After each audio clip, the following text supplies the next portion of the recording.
Hey guys, today at Phil's house, the Katana is coming together. Come check it out. Alright guys, we're going to start this journey by reinstalling the piston on cylinder number 4. I found another piston ring set on eBay that I acquired. That way we can get all this reassembled back together, as the original piston I had on there was just too far gone. Those rings were stuck in there so hard, no matter what I did, I couldn't get them out. So, it's got us another piston, matches. Go ahead and get that installed, and then start working on getting that cylinder slid back on. On the base gasket, I used some aerosol instant gasket spray, the high temperature variety. That way it gives it a little something extra to seal up everything when I put everything back together. We're going to go ahead and install my cylinder set. I replaced one of the sleeves in cylinder number 4, just so I didn't have to fight the rusting issue.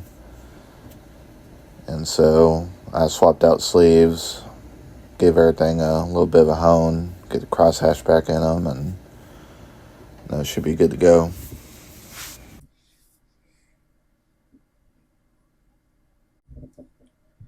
And now for my next magic trick. I spent quite a bit of time trying to get these cylinders down on the pistons, which there's not a lot of room to work with. I don't have a proper ring compressor for these, and so I'll use my fingers and just kind of slip the rings into the groove that's in the base of the cylinder sleeve. And then if you hold your nose just right, it'll let that piston slide in. Just took a lot of work to coordinate 2 pistons at the same time to cooperate so I get the other 2 pistons in. I had to rotate the motor around a little bit, basically line up all 4 to where they're about the same place, and then just kind of work them all in, which is a pain, but got it done. Unfortunately, also, probably should have wore gloves or something, as I cut the hell out of my fingertips, all my fingertips, little cuts from the rings, cutting them up. So needless to say, I spent the next couple days afterwards trying to recover from that, but everything's healed up now. Go ahead and get this timing chain tensioner put in, get that out of the way.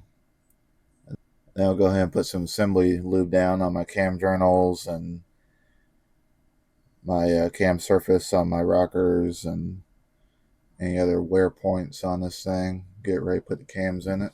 On the cams, I kind of had to fill around with them a little bit to get the tension out of the timing chain.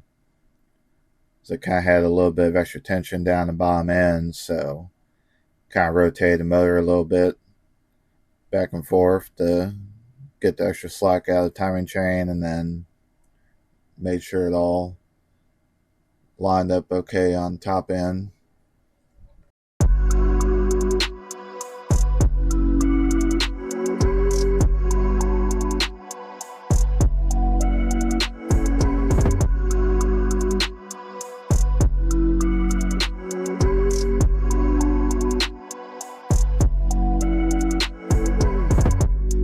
On these cams, you got 2 notches on the right side of the motor where they both basically point outwards, and then you have 3 numbers and 3 arrows on the cam gear themselves.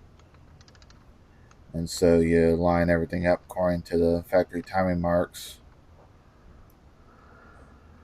Make sure all your slack's out of chain, and it all pretty well slides right in together.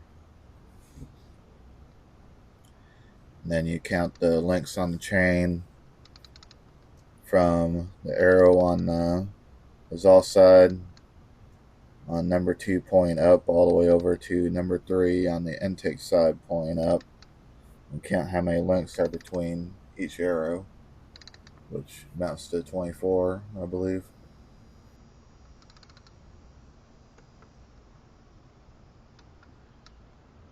Now my cams are in place, we'll go ahead and put my cam journals back in, which fortunately I did pull everything apart and line it up the way it came out.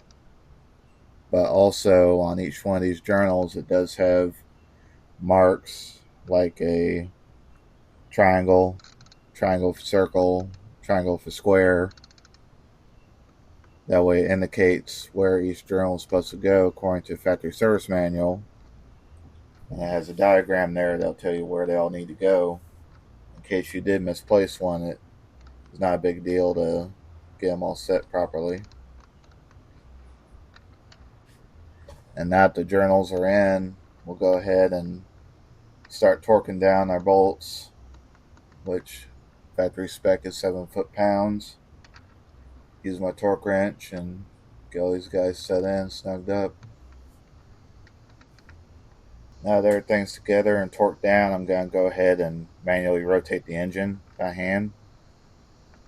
And then doing this, we can see if we have any binding anywhere, if everything feels smooth. Of course, if something wasn't right on my timing, I'd wind up hitting a valve on the piston. So we'll also know if our timing is set semi-correctly. And just kind of watch it and make sure everything looks correct as I spin it.